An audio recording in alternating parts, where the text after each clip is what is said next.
Xbox game. The meeting would have to wait for her.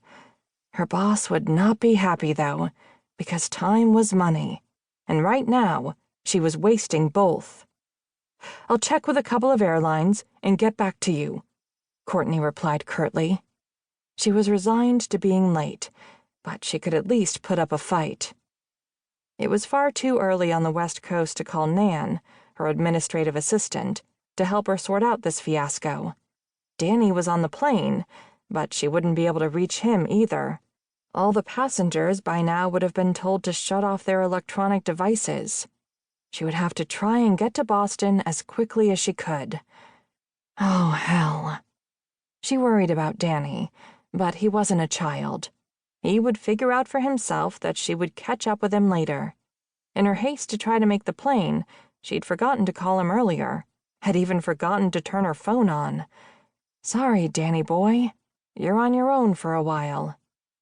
At a bank of nearby courtesy phones, Courtney quickly tried 3 other airlines. Every flight to Boston out of Chicago for at least the next hour was filled, putting her back to square one.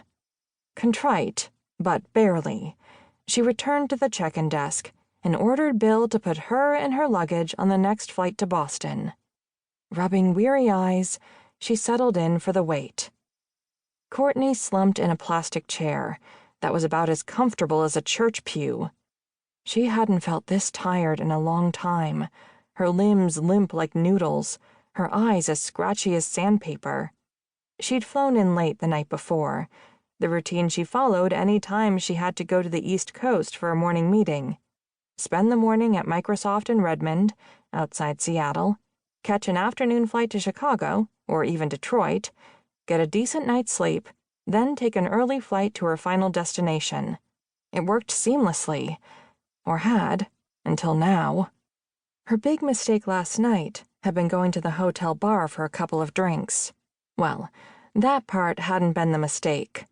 Flirting over martinis late into the night with a very beautiful flight attendant on a layover had been the mistake. When the proposition finally came, Courtney managed to resist, even though the voice in her head kept asking incredulously if she was crazy.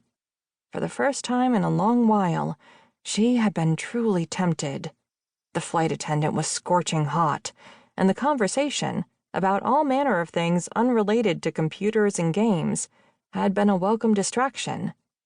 But stubbornly, Courtney wasn't the type to go for a 1 or 2 night stand. She never had been, really, and although she was totally single, she couldn't persuade herself to throw caution to the wind and go for it.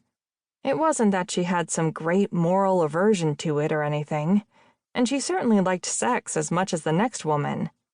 It was the whole getting to know a stranger thing, fumbling around in the dark, and then, she supposed, having to pretend to come, that put her off.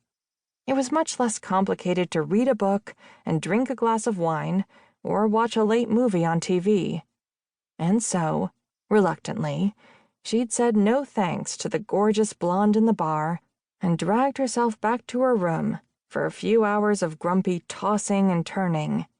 She didn't fall into a restful sleep until what seemed like mere minutes before her alarm clock sounded.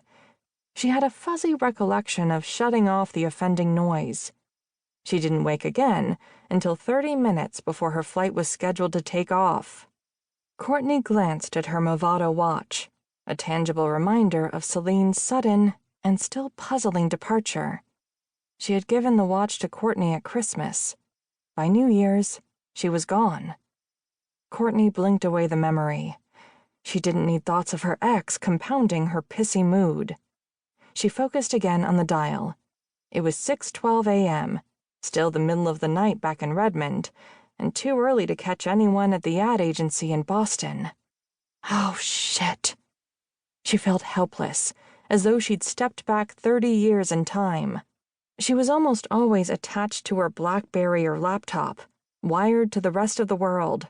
But now, there was nothing she could do but sit, wait, and stew in her own regret for making such a stupid mistake. Hell, she hadn't slept in and missed something important like this since the math midterm she slept through when she was a college freshman. This was